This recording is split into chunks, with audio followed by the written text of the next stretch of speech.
Ya estamos de vuelta en Negocios Televisión, pendientes de los datos macroeconómicos, pendientes de los resultados, que también van a ser un factor a tener en cuenta en esta última sesión de la semana en Wall Street. Vamos a poner un poco de luz a todos estos asuntos, también en un momento en el que, bueno, se ha desatado la locura con los ETFs de Bitcoin. Vamos a hablar de todos estos temas de la mano de Gonzalo Cañete, jefe de estrategias de mercado global para ATFX Connect. ¿Qué tal? Muy buenas, Gonzalo. Buenas tardes, ¿cómo estáis? Muy bien, un placer volver a tenerte por aquí, Gonzalo, en días importantes para los mercados. Cerramos la semana con lecturas de resultados importantes, BlackRock, JP Morgan, Wells Fargo y sobre todo con este dato de IPP que acabamos de conocer, la deflación llega a Estados Unidos. Cuéntanos cómo podemos valorar esto y sobre todo cómo puede afectar al mercado hoy.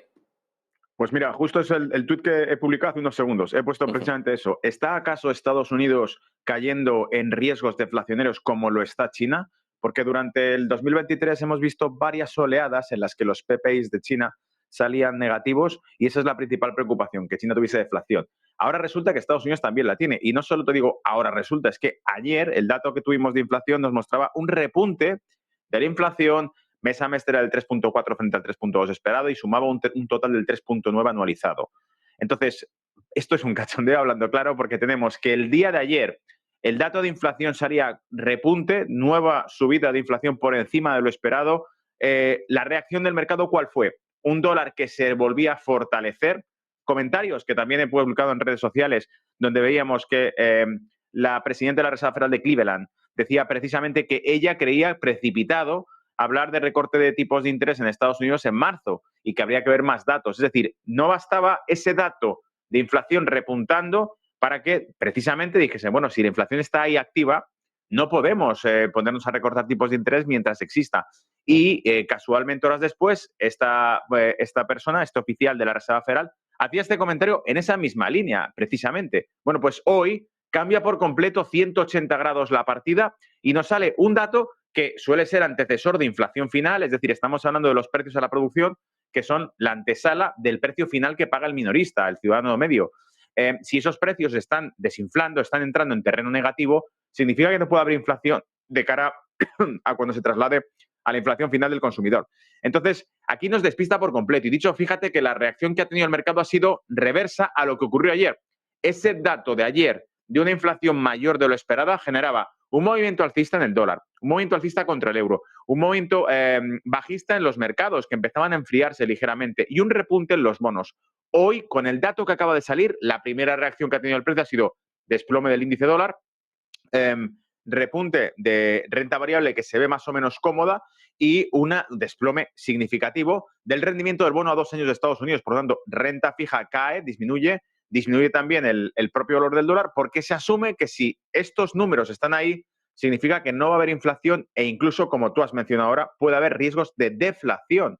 Así que esto es un cóctel muy difícil de descifrar porque un dato de ayer nos apuntaba en una dirección y el dato de hoy nos apunta justo literalmente en la otra. ¿Y cómo puede afectar esto a la política monetaria de la Reserva Federal? Estamos viendo justo pues, que hay algunos analistas, algunos expertos que ya apuntan a que esto pues, da algo más de margen a la Reserva Federal, ¿no? Dicen que incluso se aumentan las opciones de recortes de tipos. No sé si en marzo, que igual es demasiado pronto, pero sí que puede modificar un poco la pauta de Powell.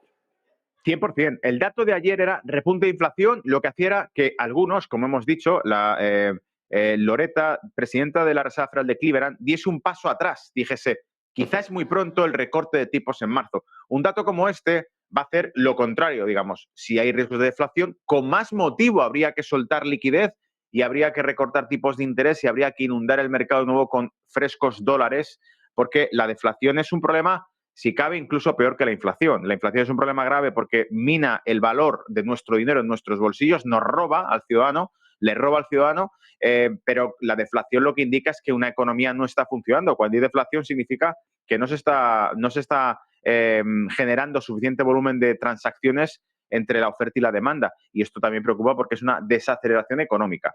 Es raro porque la economía estadounidense es la única que tiene datos de crecimiento positivos y fuertes, mientras que China, el principal temor 2023 fueron estos mismos síntomas que acabamos de ver publicados por parte de la economía de Estados Unidos. La deflación, los riesgos deflacionarios significarían probablemente una desaceleración económica en Estados Unidos más rápida de lo esperada, que es justo el diagnóstico que se está dando para la economía china con los datos de deflación que ha publicado también esta misma madrugada. Los datos de inflación que van cayendo, que son peores de lo esperado, indican menor actividad económica y eso genera paro. La inflación genera pobreza, pero la deflación genera paro. Bueno, pues más allá de este dato de inflación, de deflación, más bien en Estados Unidos, que desde luego pues va a hacer que la Reserva Federal y Powell se piensen bastante bien sus próximos pasos.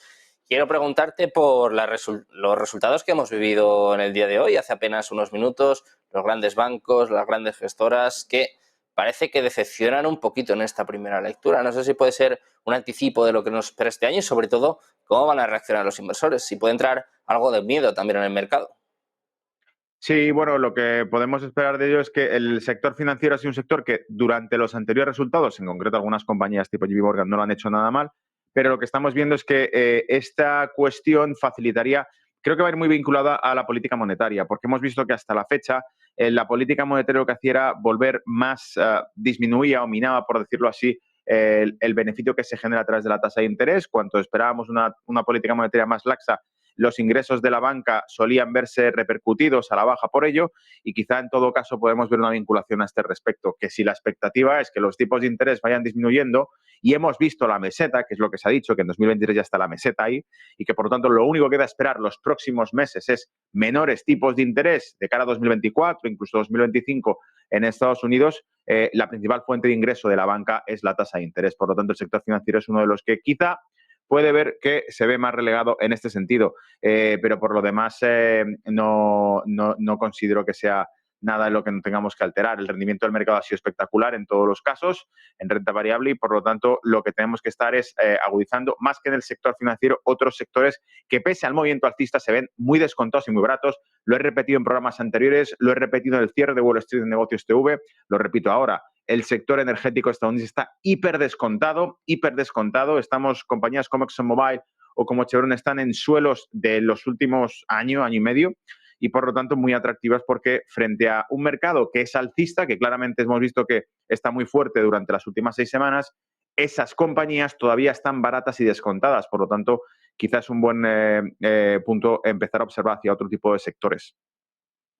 Bueno, pues más allá de los mercados, quiero preguntarte también por algunos activos, Gonzalo. Hoy el foco está puesto en el petróleo, en el apartado geopolítico. Sin duda, bueno, pues el foco está puesto en estos ataques que han tenido lugar por parte de Estados Unidos y Reino Unido a los hutíes en Yemen. Y claro, ya la cosa está en ver cómo afecta a los mercados, sobre todo al petróleo, que parece pues que está reaccionando bastante bien, ¿no? Con subidas en torno al 3%, ha llegado a dispararse hasta un 4%. ¿Qué podemos esperar del petróleo y sobre todo cómo puede afectar esta tensión en el Mar Rojo, este nuevo frente que se abre en la guerra de Israel y Hamas, que bueno, pues apunta a que también va para largo y que va a haber mucho movimiento, ¿no? Sí, además, fíjate, esta mañana publicaban en el informe que suelo subir a redes, que es un resumen cada mañana de lo que veo más interesante de las últimas 24 horas, lo que publicábamos era que el ataque británico y estadounidense a posiciones yemeníes, evidentemente, para mí es una señal clarísima de que la tensión geopolítica no ha disminuido. Hemos visto que durante semanas Estados Unidos ha evitado dar una respuesta a los ataques yemeníes, probablemente porque pensaba que dar una respuesta y atacar Yemen podría poner en riesgo precisamente los recursos petrolíferos de su aliado, que es Arabia Saudita, que es vecina, que lo tiene al lado y que probablemente Yemen podría elegir, bueno, si ahora quiero perjudicar vuestros intereses, ataco a vuestros aliados, que es los sauditas, que ya ocurrió en el pasado, ataques con drones a diferentes pozos petrolíferos de Arabia Saudita que los tienen cerca, y esto podría empeorar el mercado de commodity. En cualquier caso, tanto A o B, cualquiera de los escenarios lo que hace es atacar o poner en riesgo la oferta mundial de petróleo, y por eso el repunte que hemos visto era lógico, con un crudo además que ha estado bajando durante semanas y semanas y semanas porque fracasó el año pasado a finales de 2023 ese intento de negociación para reducir la producción mundial de crudo. Fracasó por completo porque Arabia Saudita tenía en mente lo que descontaba el mercado, una reducción de 2 millones de barriles diarios, y lo que finalmente se firmó es 900.000 barriles, es decir, menos de la mitad de lo que se esperaba hacer. Eso contando con que Angola además se salió del club y del cártel. Por lo tanto, hemos visto que ha sido muy decepcionante los intentos de llevar al alza el precio del crudo desde el punto de vista geoestratégico por parte de Oriente Medio, en especial de Arabia Saudita. Ahora bien, uno de los datos, por ejemplo, que también he visto interesante es que hay algo más que no está siendo contado sobre la tensión que existe en el Mar Rojo. Y digo que hay algo más sencillamente porque una cuestión muy rara que he observado y que he publicado en el informe de hoy es que COSCO es la cuarta compañía más grande de flete de buques de comercio, que es China, la cuarta compañía más grande del mundo, anunció que suspendía su tráfico a través de este estrecho hacia puertos israelíes.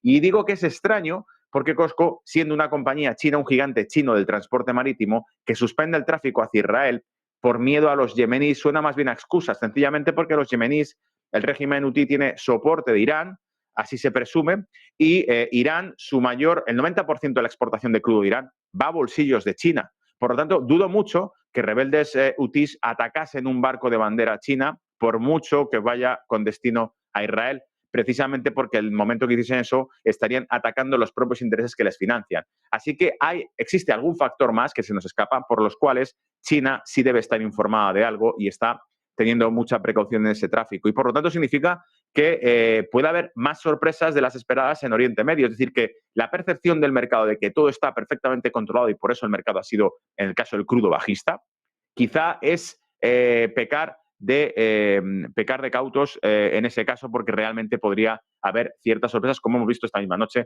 con el ataque de Estados Unidos y Reino Unido a Yemen, porque por lo tanto indica que no tienen total control de la zona. Bueno, Gonzalo, pues antes de despedirnos, quiero preguntarte por otra cuestión que seguro que también tenías en este informe que nos estabas contando. Quiero preguntarte por la locura que se ha desatado con los ETFs de Bitcoin, una locura que no ha tenido tanto impacto en el precio como quizás algunos esperaban, aunque es cierto que llegó a tocar los 49.000, luego 46.000. Hemos visto un volumen pues, extraordinario, en torno a los 4.600 millones. Algunos analistas dicen que más ha sido superior el volumen en estos ETFs que el 95% de los productos sacados por Wall Street en el último año. ¿Cómo valoras esta locura que ha habido con los ETFs y también el bloqueo de algunas entidades? Ayer se hacía viral el bloqueo por parte de Vanguard, pero no es el único. También Citi, UBS, hay algunos bancos que estaban bloqueando, pero algunos ya están levantando la prohibición en las últimas horas.